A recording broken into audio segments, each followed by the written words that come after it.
हाँ जी, नमस्कार friends. Suthar educator के इस यूट्यूब प्लेटफॉर्म पर एक बार फिर से आपका स्वागत है। मेरा नाम है विक्रम सुथार। तो जैसे कि मैंने प्रॉमिस किया था, फिज़िक्स का आज मैं फर्स्ट पार्ट लेके आ रहा हूँ। साइंस के अंदर बहुत ज़्यादा क्वेश्चन पूछे जाते हैं, जितने भी कॉम्पिटिटिव एग्ज़ाम आजकल आ रहे हैं उनमें। तो उसी को बेसिस मान के मैंने जो कुछ प्रीवियस ईयर क्वेश्चन और कुछ मेरे पॉइंट ऑफ व्यू से जितने इंपॉर्टेंट क्वेश्चन हो सकते हैं उनको with basic and proper explanation के साथ में लेके आया हूँ। ठीक है, तो ज़्यादा टाइम न लेते हुए चलिए शुरू करते हैं। ठीक है, इसमें देखिए फर्स्ट क्वेश्चन जो मैंने लिया है वो पूछ रहा है the radius of curvature of plane mirror is. Plane mirror का जो रेडियस ऑफ कर्वेचर है वो पूछा है। पहले तो एक बात ध्यान दीजिए भी, जो मिरर एक तो मिरर होते हैं एंड सेकंड वन होते हैं लेंसेज। क्या होते हैं? लेंस। ओके, ये दोनों ही तीन टाइप के होते हैं। देखो कौन से एक प्लेन, कन्वेक्स एंड कॉनकेव।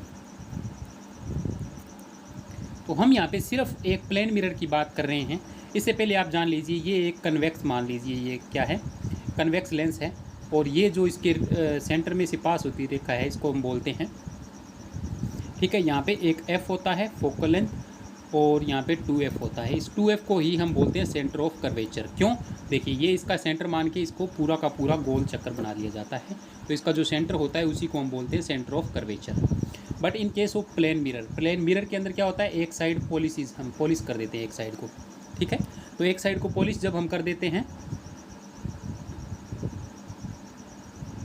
तो वो मिरर बन जाता है। ठीक है, तो इन दिस केस यहाँ पे जो रेडियस ऑफ कर्वेचर या सेंटर ऑफ कर्वेचर जो हम पूछ रहे हैं इसके अंदर, वो इन्फिनिटी होगा। क्या होगा? इन्फिनिटी। मतलब हम उसको काउंट कर ही नहीं सकते, इन्फिनिटी होगा, बहुत ज़्यादा दूर होगा, हमें पता ही नहीं है इन्फिनिटी के ऊपर होगा। ये बात आप ध्यान रखिएगा। ठीक है, चलिए नेक्स्ट बात करते हैं, नेक्स्ट क्वेश्चन के ऊपर चलते हैं। इसके ऊपर बहुत सारे क्वेश्चन पूछे जाते हैं, तो जैसे ही आएगी मैं पूरी पूरी टेबल फॉर्म में इसको एक्सप्लेन कर दूंगा। आगे भी क्वेश्चन आएंगे, पर फिलहाल के लिए आप इतना याद रखें कि प्लेन मिरर का जो रेडियस ऑफ कर्वेचर होता है वो इनफाइनाइट होता है। चलिए नेक्स्ट क्वेश्चन भाई क्या पूछ रहा है? Who invented universal standard time.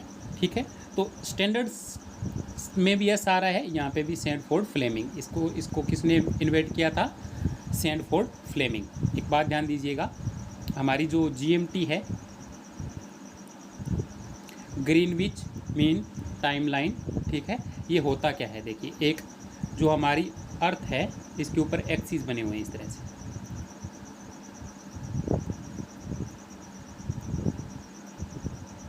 ठीक है ना?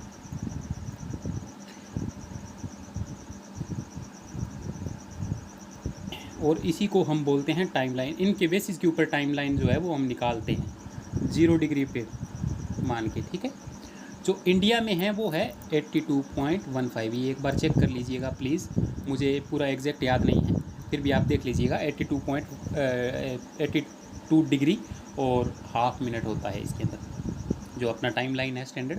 इसका इतना ही याद रखना एक बार। ये जियोग्राफी का पूरा टॉपिक है, उसके ऊपर मैं टॉपिक लेके आऊँगा। नेक्स्ट जो वीडियो होगी उसी के ऊपर होगी, जो टाइम लाइन के ऊपर। ठीक है, पूरी स्टडी मैं उसमें करवा दूंगा। इस वक्त आप कृपया इतना ही याद रखें भी, जो ग्रीनविच टाइमलाइन है उसको किसने इन्वेंट किया था? Sandford Fleming. और ये सैंडफोर्ड फ्लेमिंग एक स्कॉटिश वैज्ञानिक था। कौन था? स्कॉटिश। क्योंकि आजकल ऐसे क्वेश्चन बहुत ज़्यादा पूछे गए हैं भी, ये कौन से देश का रहने वाला था? तो वो रहने वाला था किसका? स्कॉटिश का। ठीक है, और कब किया था इसने? 1879 में। 8 9 7 इस तरह से इसको याद रखे जाए तो रख सकते हैं। ठीक है, और इसने 24 आवर जोन के अंदर इसको विभाजित किया था, 24 आवर जोन। ठीक है, और हर एक लॉन्गिट्यूड जो है वो 15 डिग्री का होता है, इतना भी आप याद रख सकते हैं। लॉन्गिट्यूड जो हम बोल रहे हैं ये 15 डिग्री का होता है। होप सो आपको समझ में आया होगा। चलिए नेक्स्ट क्वेश्चन देखते हैं। हाँ जी, हमसे पूछा गया है कि कौन सी फिजिकल क्वांटिटी है वो साइमन के अंदर मेज़र की जाती है। Most important question. जो बेसिक क्वांटिटीज़ हैं उनकी हम बात करेंगे, उनके जो यूनिट्स है उसके बारे में हम बात करेंगे। ठीक है, जो इलेक्ट्रिकल कंडक्टेंस है उसको हम मापते हैं साइमन के अंदर। किसमें? साइमन के अंदर। ठीक है, चलिए एक बात याद रखिएगा, रिफ्रैक्टिव इंडेक्स की कोई यूनिट नहीं होती, नो यूनिट। रिफ्रैक्टिव इंडेक्स की कोई भी यूनिट नहीं होती है। चलिए अब मैं आपको जो 7 बेसिक फंडामेंटल क्वांटिटीज़ है उनके यूनिट्स भी बता देता हूँ और वो कितने हैं वो भी बता देता हूँ। ठीक है, तो हमारे 7 फंडामेंटल क्वांटिटीज़ हैं, उनके एसआई यूनिट भी हम सभी को याद रखनी है, तो मैं एक एक करके आपको बता देता हूँ। पहला है लेंथ, लेंथ की यूनिट होती है मीटर। सेकंड है मास, मास की होती है KG. Length, mass and third है टाइम, और टाइम की यूनिट होती है सेकंड। ओके, चलिए नेक्स्ट हम बात करते हैं इलेक्ट्रिक करंट की। करंट की बहुत बार पूछी जाती है, अभी याद रखिएगा। करंट की होती है एम्पियर। क्या होती है? एम्पियर। करंट की होती है एम्पियर। चलिए नेक्स्ट बात कर लेते हैं टेम्परेचर। टेम्परेचर की होती है केल्विन। ओके, और उसके बाद में है ल्यूमिनस इंटेंसिटी। इसकी बहुत बार पूछी जाती है, अभी पेपर में याद रखिएगा। ल्यूमिनस इंटेंसिटी, ल्यूमिनस इंटेंसिटी इसकी होती है कैंडेला। कैंडला, कैंडला याद रखिए, कैंडल से। कैंडल जब जलती है तो ल्यूमिनस, ल्यूमिनस का मतलब होता है चमकदार। कैंडल जलती है चमकदार, इसको इस तरीके से आप याद रख सकते हैं। चलिए ठीक है, नेक्स्ट जो हमारी लास्ट है वो है amount of substance. Amount of substance, इसको हम मेज़र करते हैं मोल्स में। किस में? मोल्स में। होप सो आपको ये समझ में आया होगा। चलिए हाँ, एक बात और याद रखिए, 1 मोल के अंदर 6.022 इंटू 10⁻23 पार्टिकल्स होते हैं। ओके, ये भी याद रखिएगा, ये भी स्टैंडर्ड क्वेश्चन कई बार पूछ लिया जाता है, 1 मोल की वैल्यू कितनी होती है। होप सो आपको ये भी समझ में आया होगा। चलिए नेक्स्ट देखते हैं। हाँ जी, ये नेक्स्ट क्वेश्चन भी ये आ गया, what is SI unit of current. Current का क्या होता है? एम्पियर। जूल किसका होता है? एनर्जी का या फिर वर्क का। एनर्जी का या फिर वर्क की क्या होती है? जूल। न्यूटन किसका होता है? फोर्स की। क्या होती है? न्यूटन। फोर्स की न्यूटन। वाट किसकी होती है भाई? पावर की। हम बोलते हैं ना ये 5 वाट का, ये 6 वाट का है बल्ब, ठीक है, तो वाट किसकी होती है? पावर की। न्यूटन किसकी होती है? फोर्स की। और न्यूटन ने फोर्स की खोज की थी, तो इसका फोर्स का फार्मूला आता है F is equal to M into A. M for mass and A for acceleration. Acceleration. अब बात कर लेते हैं हम एक्सलरेशन के बारे में। देखिए अब इस तरह की यूनिट आ जाए तो इसकी केजी मीटर पर सेकंड स्क्वायर भी किसके इक्वल होता है? 1 न्यूटन के इक्वल होता है। ये बात भी आप ध्यान रखिएगा। और एक्सलरेशन होता है rate of change of velocity, dv/dt। और v अगर करें तो ds/dt होता है rate of change of speed per unit time. तो इसका क्या आ जाएगा? मीटर पर सेकंड स्क्वायर। किसका? एक्सलरेशन का। ये भी बात आपको समझ में आई होगी। चलिए नेक्स्ट देखते हैं। हाँ जी, क्या पूछ रहा है? Speed of light is maximum in. देखो स्पीड ऑफ लाइट जो मैक्सिमम होती है वो वैक्यूम में होती है। किस में? वैक्यूम में। चलिए ये बात तो आपको ध्यान रहेगी। अगर मैं बात करूं स्पीड ऑफ साउंड की, स्पीड ऑफ साउंड की, ठीक है, तो स्पीड ऑफ साउंड जो होता है वो मैक्सिमम होता है सॉलिड में, फिर लिक्विड में, और फिर गैस में, और वैक्यूम के अंदर उसकी वैल्यू कितनी होती है? 0 होती है। ये बात आप याद रखिएगा। कितनी होती है वैक्यूम में? 0 होती है। चलिए आपके लिए कमेंट में एक क्वेश्चन है, स्पीड ऑफ लाइट कितनी होती है और स्पीड ऑफ साउंड कितनी होती है? Speed of light and speed of sound आप मुझे कमेंट करके बताएंगे भी कितनी होती है, ठीक है। और जो अल्ट्रासोनिक वेव्स है या इंफ्रासोनिक वेव्स हैं उनकी भी स्पीड आप मुझे बताएंगे, ठीक है। इंफ्रासोनिक और अल्ट्रासोनिक क्या होते हैं, चलिए आप ये कमेंट करके मुझे बताएंगे। नेक्स्ट टाइम में मैं आपको ये टैली कर दूंगा और आप चेक कर लीजिएगा अभी आपके सही थे या नहीं थे। चलिए जी नेक्स्ट क्वेश्चन देखिए क्या कह रहा है। Earth revolves around sun. दी अर्थ जो है ये मान लीजिए सन है, इसके आले दुआले क्या है? चक्कर काटते हैं। कौन काटते हैं? प्लैनेट्स। तो ये पूछ रहा है भी जो अर्थ है ये सन के अराउंड चक्कर काटती है, इसको सबसे पहले किसने प्रेडिक्ट किया था, किसने बताया था? तो ये बताया था कोपरनिकस ने। किसने? कोपरनिकस ने। कोपरनिकस ने ला दिए थे कौन से? प्लैनेटरी लॉज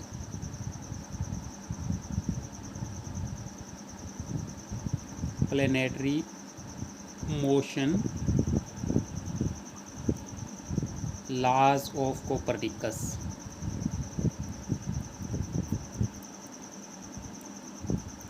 इसको यही बोलते हैं। ये इसने सबसे पहले बताया था कि प्लेनेट जो है इलिप्टिकल ऑर्बिट के अंदर सन के द्वारा, सन के इर्द गिर्द जो है वो घूमते हैं। किसने बताया था? कोपरनिकस ने बताया था। चलिए, न्यूटन ने फोर्स की खोज की थी, गैलीलियो, अल्बर्ट आइंस्टाइन, इन्होंने अपने अपने योगदान दिए थे। चलिए, ये हमारे लिए अभी इम्पोर्टेंट नहीं है, तो हम नेक्स्ट क्वेश्चन की ओर मूव करते हैं। चलिए जी, हाँ जी, ये क्वेश्चन बहुत इंपॉर्टेंट है भाई। क्या कह रहा है? द रेडियस ऑफ ग्रेविटी, ध्यान से पढ़िएगा इसको, ठीक है, एक सेकेंड रुकिएगा।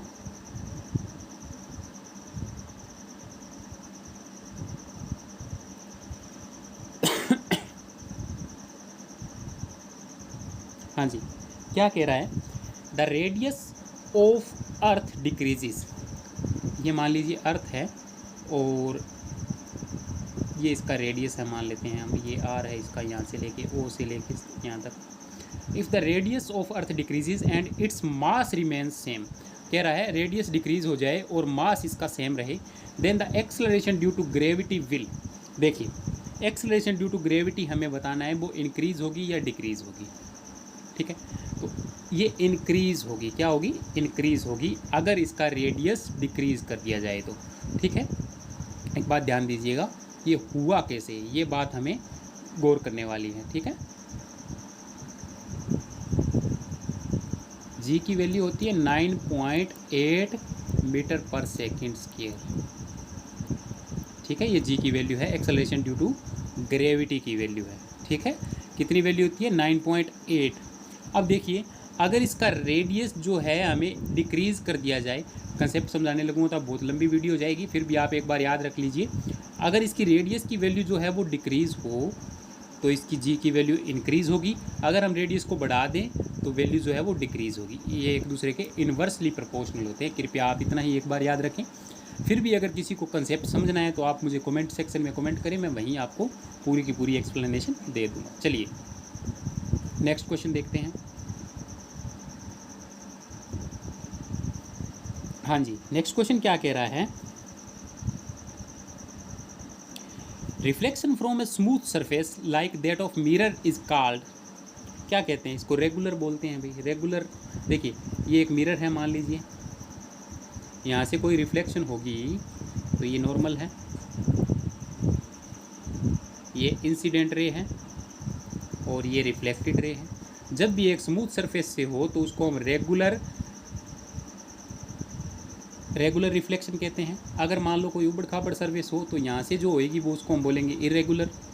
अगर कोई पत्थर से हो रही हो तो उसको डिफ्यूज्ड बोलेंगे। अगर ब्लैक कलर है तो वो सारा का सारा उसे ऑब्जर्व कर लेगा तो उसे हम क्या बोलेंगे? फ्यूज्ड बोलेंगे। ये इंपॉर्टेंट नहीं है, सिर्फ आप रेगुलर के बारे में ही जानकारी रखें। चलिए, नेक्स्ट क्वेश्चन देखते हैं। हाँ जी, which of the following is false about work. Work के लिए कौन सा जो है फॉल्स है, ठीक है। पहले तो एक बात देखिएगा भी, वर्क होता कब है? वर्क इज इक्वल टू जब हम फोर्स लगाएं और उसके अंदर डिस्प्लेसमेंट हो जाए। क्या हो जाए? डिस्प्लेसमेंट। ये क्या है? फोर्स है और ये क्या है? डिस्प्लेसमेंट। डिस्प्लेसमेंट का मतलब क्या होता है? ये थोड़ा सा इधर हल्का सा, मतलब अपनी जगह से हिल जाए। मैं इसको ऐसे समझिए, आप वर्क को कैसे समझूंगा? अगर एक पत्थर पड़ा है और उसके ऊपर मैं अपना फोर्स लगा रहा हूँ, मैं अपने प्रेशर लगा रहा हूँ, फोर्स लगा रहा हूँ, अगर वो वहाँ से नहीं हिलाना तो मेरा वर्क ज़ीरो होगा। अगर वहाँ से वो हिल गया तो मैं उसको वर्क डन कहूँगा, ठीक है। एक बात ये रखिए। अब ये क्या कह रहा है? इफ़ डिस्प्लेसमेंट इज़ जीरो, हाँ, अगर एस की वैल्यू जीरो हो तो वर्क इज़ जीरो, बिल्कुल सही, जीरो होगा। वर्क डन कैन भी नेगेटिव, बिल्कुल नेगेटिव हो सकता है। मैं मान लीजिए मैं पत्थर को इस तरफ धक्का लगा रहा था और ये मेरी तरफ ही आ गया वापस, तो डिस्प्लेसमेंट नेगेटिव में होगी तो वर्क नेट डन नेगेटिव हो सकता है। और इसकी जो यूनिट है वो जूल है, बिल्कुल मैंने आपको बताया था इसकी यूनिट जूल होती है। It is a vector quantity, ये बिल्कुल गलत है भाई, ये स्केलर क्वांटिटी होती है। देखो, स्केलर का मतलब क्या होता है? जिसकी कोई डायरेक्शन ना हो। F.S ये क्या है? एक स्केलर प्रोडक्ट है। कौन सा प्रोडक्ट है? Scalar product. ये दो टाइप के होते हैं, अगर किसी को नहीं पता फिर भी आप एक बार जानकारी रख लीजिए। जब स्केलर प्रोडक्ट होता है, इसको हम खोल लेंगे तो F × S × cos थीटा आता है। क्या आता है? Cos theta. तो ये याद रखिए, जब भी डॉट प्रोडक्ट हो तो वो क्या होती है, स्केलर क्वांटिटी, और वर्क एक क्या है, स्केलर क्वांटिटी है, फोर्स एक वेक्टर क्वांटिटी है, और डिस्प्लेसमेंट भी एक वेक्टर क्वांटिटी, याद रखिएगा। फोर्स क्या है, एक वेक्टर क्वांटिटी, एस यानी कि डिस्प्लेसमेंट भी क्या है, एक वेक्टर क्वांटिटी है, पर इन दोनों का मल्टीप्लिकेशन स्केलर है, ये याद रखिएगा। चलिए लास्ट क्वेश्चन, और आज का सबसे इम्पोर्टेंट क्वेश्चन, और पिछले जो वीडियो में मैंने किया था, जो हम बात कर रहे थे न्यूक्लियर रिएक्टर की, उसका क्वेश्चन है ये, क्या बोल रहा है, हु इन्वेंटेड न्यूक्लियर रिएक्टर। तो न्यूक्लियर रिएक्टर को बनाया था EF ने, किसने, EF, एनरिको फर्मी ने, ठीक है। ये एक इटालियन अमेरिकन वैज्ञानिक थे, Italian American scientist. Okay, hope so आपको ये याद रहेगा। और इनको आर्किटेक्ट ऑफ एटॉमिक बम भी कहा जाता है। क्या बोला जाता है इसको, architect of atomic bomb, architect of atomic bomb. Also it is called architect of nuclear age, nuclear age का भी आर्किटेक्ट इसको बोला जाता है। ये सब आप याद रखेंगे। होप सो आपको ये पूरा का पूरा लेक्चर समझ में आया होगा, आपने अच्छे से नोट्स बना लिए होंगे, और जितने भी मैंने एक्स्ट्रा पॉइंट बनाए हैं वो भी आपने नोट कर लिए होंगे। तो ये पेपर में काफ़ी बार पूछे जाने वाले क्वेश्चन हैं, आप इनको बिल्कुल भी इग्नोर ना करें, और जब भी एग्ज़ाम आए उनसे पहले पढ़ के ज़रूर जाएं। हो सकता है कि मेरी मेहनत रंग लाए और आप में से, इनमें से ही कोई क्वेश्चन आ जाए और आपका सिलेक्शन पक्का हो जाए, ठीक है। तो धन्यवाद, मिलते हैं नेक्स्ट एपिसोड में।